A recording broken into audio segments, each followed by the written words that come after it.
Ever since I saw Kostya Kimlat's second performance on Penn and Teller Fool Us, where he caught a card out of a dribble, I fell in love with the idea of that trick. And today I'm sharing with you for the first time publicly my method of doing that exact effect. I never thought I'd share this on YouTube, but today you're going to learn catch. I'm going to go through in detail absolutely everything I can think of to do with this effect so that you can go out and perform it and make it your own, because ultimately I'm not going to be giving you presentation ideas. I want you to take this trick, make it yours, change it around if you want to. This is just an idea and I hope you enjoy learning catch. I hid it in the middle of Myriad, my debut magic book. I just did a little explanation very briefly of catch in the middle of Myriad. And Myriad's something I'm very proud of, and catch, I felt like I rushed it in Myriad, to be honest, because there were a lot of ideas that I had for catch that I didn't put into Myriad. And so today I'm going to be teaching you those ideas for free. Here on YouTube I've been making free public magic tutorials when I genuinely think the method is entertaining and interesting and doesn't ruin magic in any way. However, there are still a ton of more intricate, more sort of delicate methods that I do want to share, and I can't really share them on YouTube. That's not something that I feel comfortable doing, and so I have started making magic tutorials over on Patreon.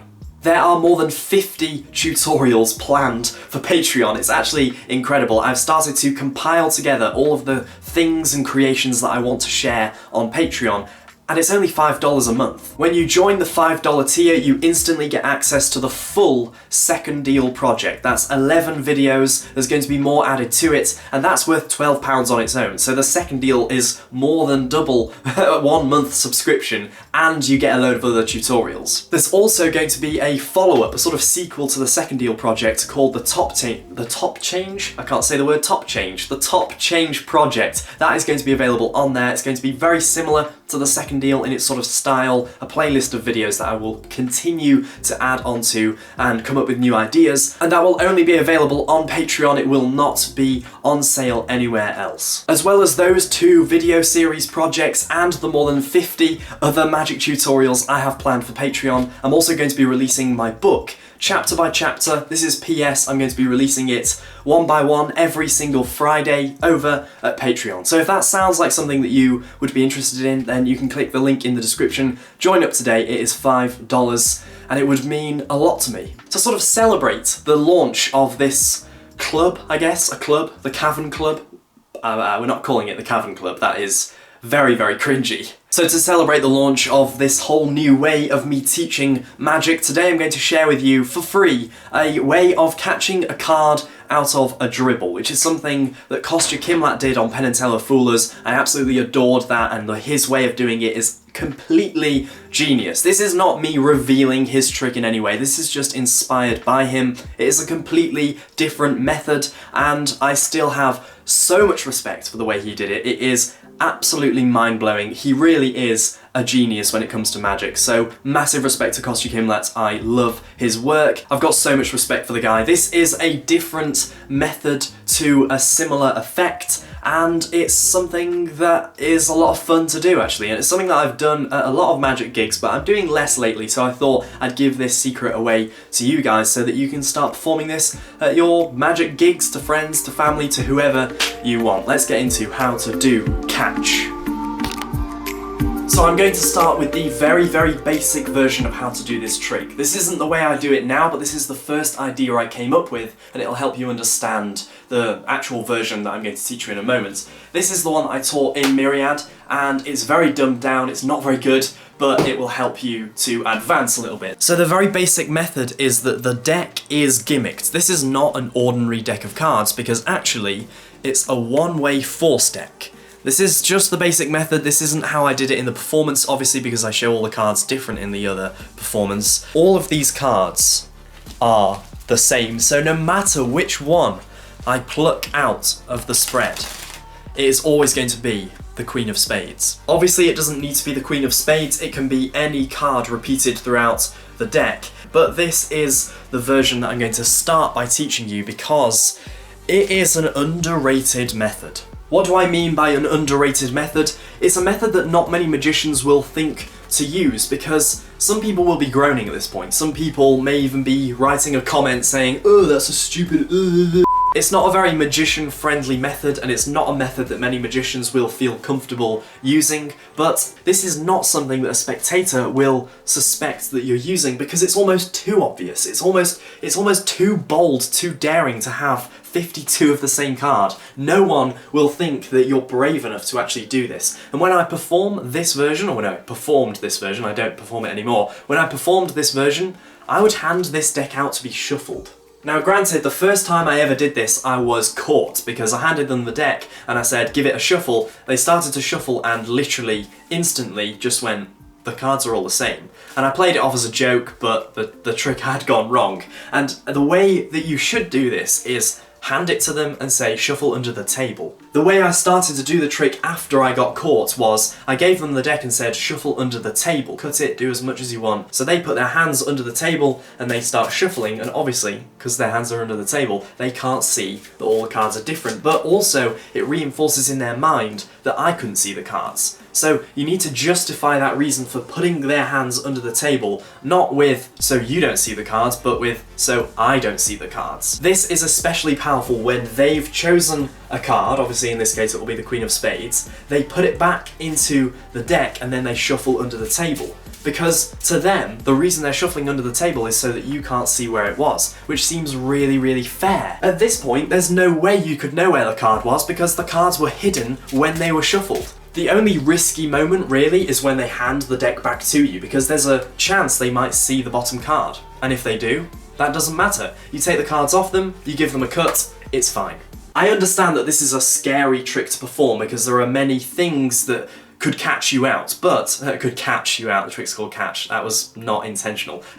So you get them to pick a card, they pick the Queen of Spades, and then you put it back into the deck. Now most tricks, sort of card tricks, start with the old cliche of the cards are all different. But you don't need to do that in this case because about 10 seconds into the trick you're already giving them the deck to shuffle. So that reinforces in their mind, of course the cards are different. How could he possibly give me a deck of cards where the cards aren't all different? They've never seen that before. Spectators never ever see a deck of cards where the cards are all the same. That just doesn't happen. In their mind, if they're being given a deck of cards to shuffle under the table, the cards must be different because they're allowed to handle them. It's all about being bold, being brave, and taking that extra step to prove to them that this trick is fair. So when you get the cards back, it's just a simple case of cutting them, dribbling them, and catching a card out.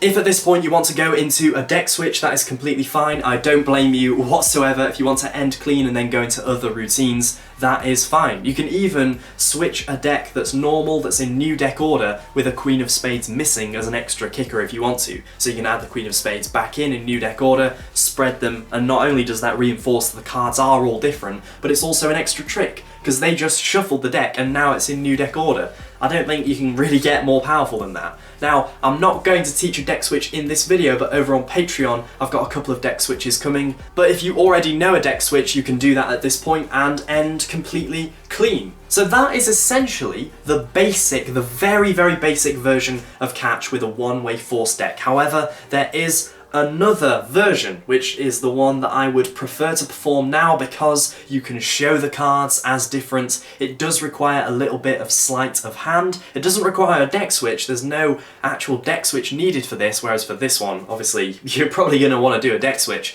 But I'm going to teach the more advanced version of catch now, something that I've never shared before, not even in my book. Let's get into that right now.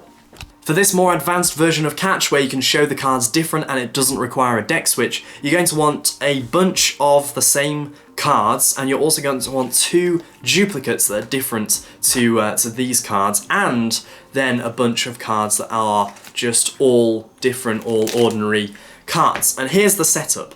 One of these duplicates is going to go on top of this half, one of these duplicates is going to go on top of this half, and then the normal cards are going to go on top of the sort of one-way force section. So your deck looks like this. It's divided by two duplicates, in this case the 8 of spades, and then you have a load of the same card, Queen of Spades, on top.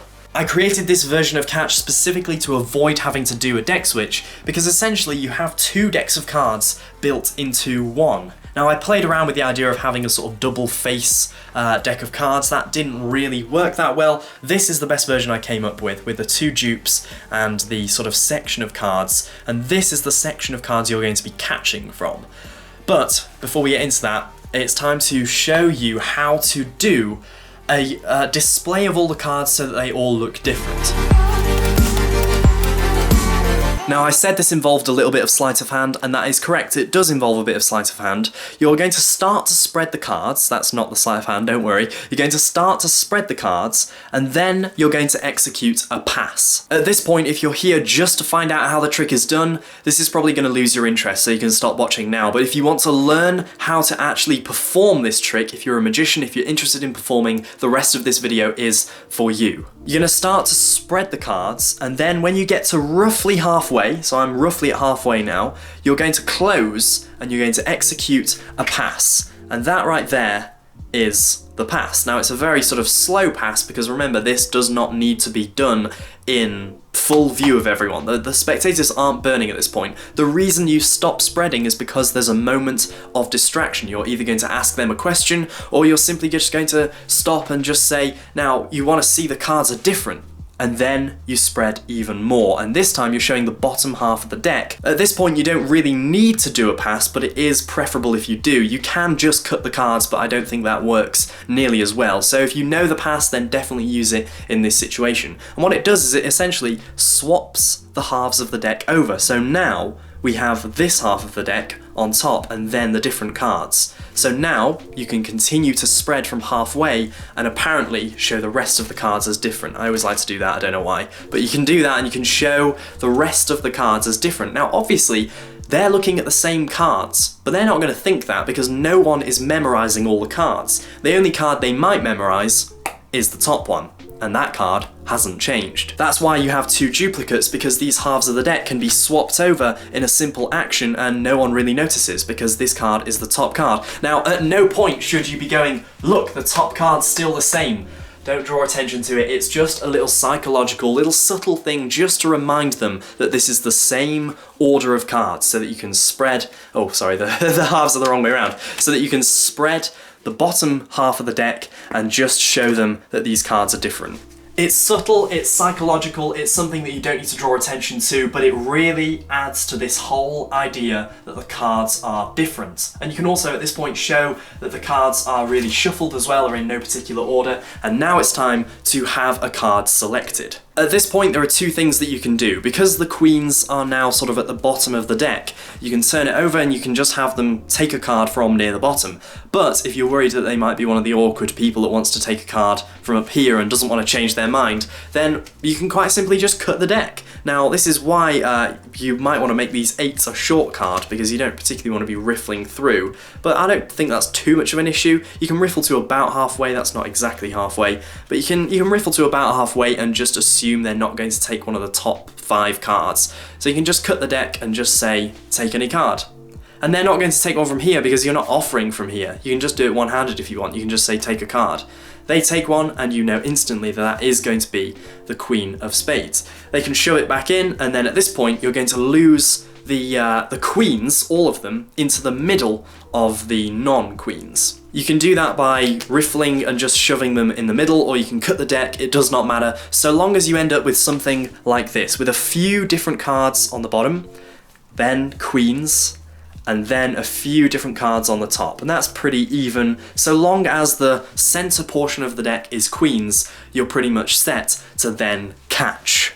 The actual catching itself doesn't need to be done on a table, but I think that it's probably a little bit better if it is done on a table. So all you're going to do is reach in and take a queen from the middle, and the more queens there are, the more leeway, but the better you get at this, the fewer queens you can have in the middle. But it's really impressive because you're just taking one card out. They've seen the cards are different. This is an impossible moment. It's something they are really going to remember. But this is probably the easiest bit of the trick, the actual catching itself, because the work is all done for you. You've got this huge range. I mean, it's literally sort of from here to here in the deck that you can take from. That is a lot of cards, so you don't need to be worried about getting this wrong.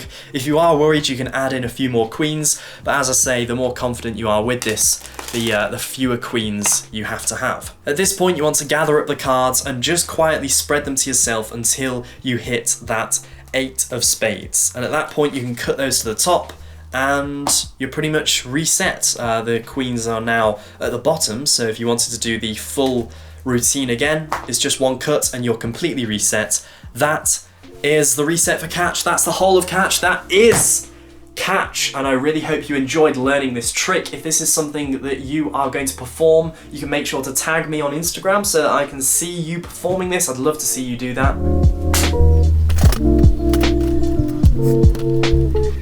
Membership to my club, where you can get access to loads of exclusive magic tutorials that are on their way, is $5. The second deal project is already on there, and the next thing I'm going to start to work on is the top change project. In fact, I'm going to film the first video for the top change project as soon as I finish filming this one. I'm really excited for the launch of the Cavan Club. Oh, I don't know if I can even call it that. It's so cringy. I am so excited to start making these magic tutorials and releasing them as often as I possibly can. There's going to be some really intricate, really interesting methods and deceptions that I'm going to start teaching over there, and not just card stuff, but mentalism, coins, borrowed objects, all of that sort of stuff is stuff that I really like. So if you want to expand your magic and support the channel at the same time, the link to the Patreon is down in the description. Don't feel like you have to, it's just there if you want to. A massive thank you, of course, goes to my patrons. They are Kurt, Kevin, Matty, Daniel Madison, Sleight of Tongue, and Christopher. Thank you very much. Your generosity is really appreciated, and I hope you're enjoying your time over at Patreon. One more thank you goes to you, of course, for watching. Thank you very much. I really do appreciate it, and I will see you in the next video.